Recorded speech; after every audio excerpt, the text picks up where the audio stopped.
All your other DJs. What's up? This is Z-Trip. You're checking out Strife.tv. Yo, B-boys, B-girls, don't forget your footwork. Don't forget your style. Really, power moves are dope.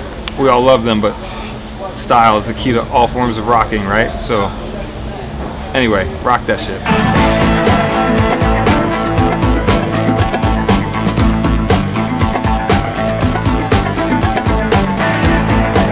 Oh man, I love DJing for B-boys is like the best, because it instantly, you come out swinging. There's no like, hey, I'm gonna warm you up. It's like, no, we're going right at it, you know?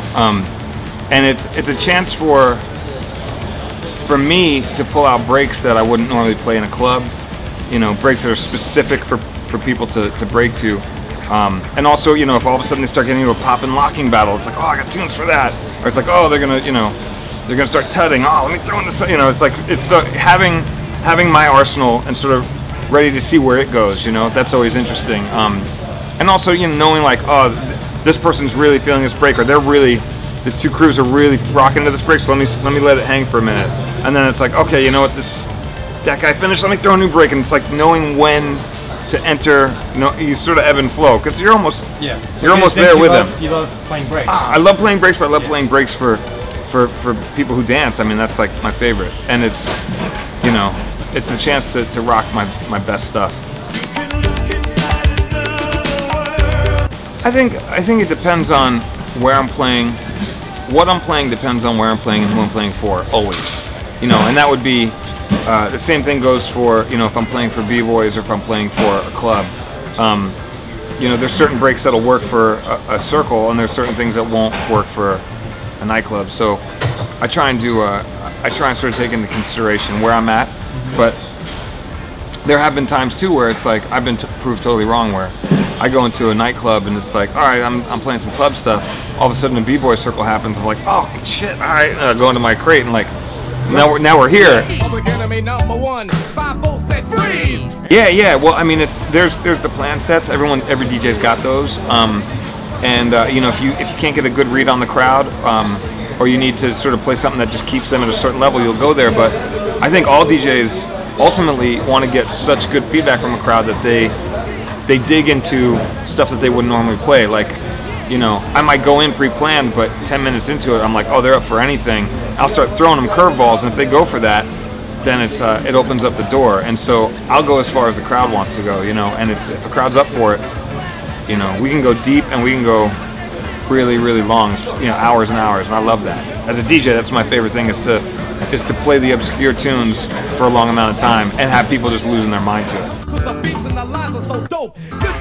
It's interesting because I feel like with digital media, period, it's become a double-edged sword. On one hand, it's opened up more doors for us to play more exotic stuff and also manipulate it. You know, those breaks that only had 4 bars, you can now extend to 16 bars, or you can do whatever you want with it. So you're able to manipulate this music a bit more, and that's really fun.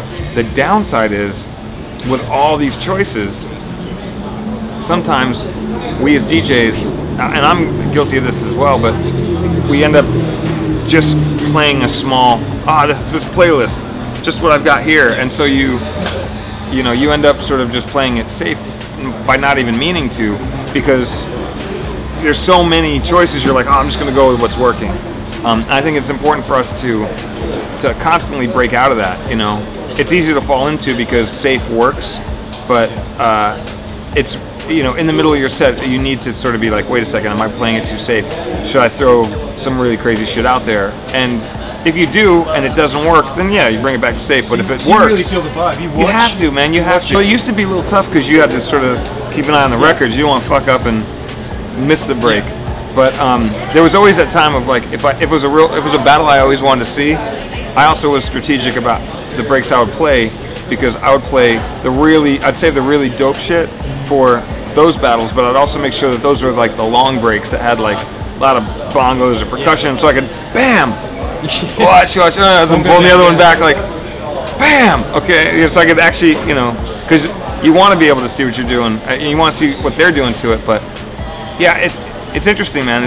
It's crucial to be able to read a crowd, whether it's b-boys or whether it's a club. That is a lost art. I think so many people are focused on their computer screen.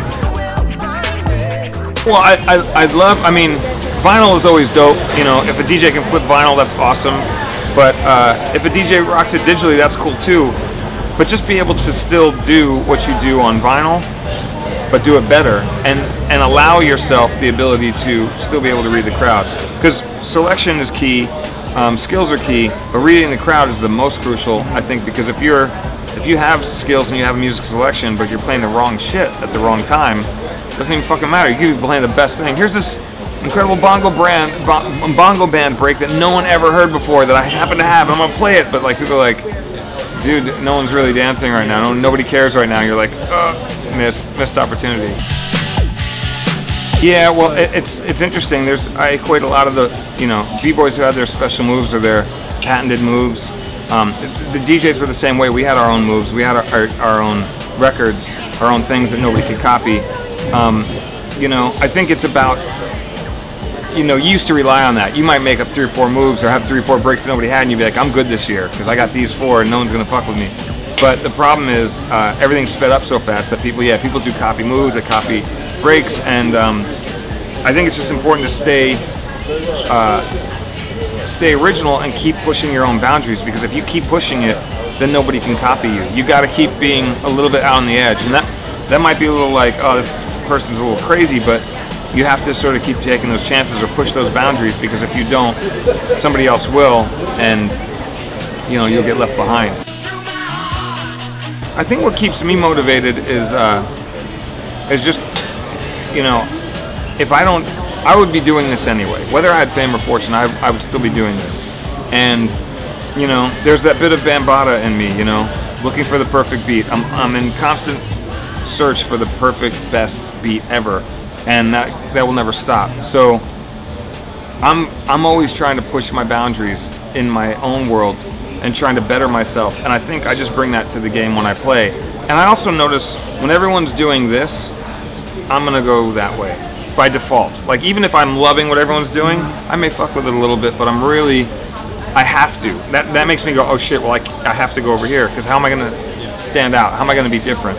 And you know, I've lost fans that way. I've also gained fans that way, but ultimately it's really not about them so much as it's about me trying to just be different and try different things, you know, good or bad. Fuck, it's crucial that a DJ scratch and cut, man. Like, it's funny, man, nobody does that anymore, you know, very few. But to me, you know, and if you do it, it's not crucial that you cut and scratch. It's crucial that when you do cut and scratch, you do it with soul. That's, to me, is the most crucial thing, because anybody in this day and age can scratch. Most DJs learn how to scratch and they scratch. But some people do it too much. Some people do it not enough. But ultimately, whether you do it a lot or not, is if you have soul. If you can have soul with it, then it ends up enhancing what you're cutting on. It ends up enhancing the vibe. And I think that's the biggest thing about cutting and scratching, is you gotta have soul with it. You gotta take your time, breathe, have space between cuts, make it have some flavor to it. That's something that I think is missing, you know. But that's something that not everyone has. It's like there's drummers who are just straight up drummers, and there's drummers who've got soul, you know. What I'm seeing is a lot of DJs now go on the internet, they see other people's sets, and there's a certain sort of area that everyone sort of lives in. And it's dope. Certain people fluctuate, oh, he's better than that person, or so on and so forth. But it's the person who shows, hey, everybody, I can do what everyone's talking about and what everyone's doing, but I'm also going to go over here. And when they do something really extravagant, it makes them stand apart. And I think that, to me, is the thing that I'm always looking for, because I want to see more innovation. I want to see more risk-taking in DJing, especially at a battle like this, where it's about mixing, it's about crowd, it's about audience response, it's about also stage presence, it's about selection, creativity, you know, all of those things play a factor versus, oh, this person can just scratch and do doubles really well. I want to see someone who's can do all those things, but is the one who takes the bigger risk. I think everyone should be accountable for what they do to a degree. I mean, you know, if MCs are making shit music, they should be held accountable for it, you know? But it's also up to DJs, if it's something that you're not feeling, don't play it, you know? I think, you know, it's that age-old deal of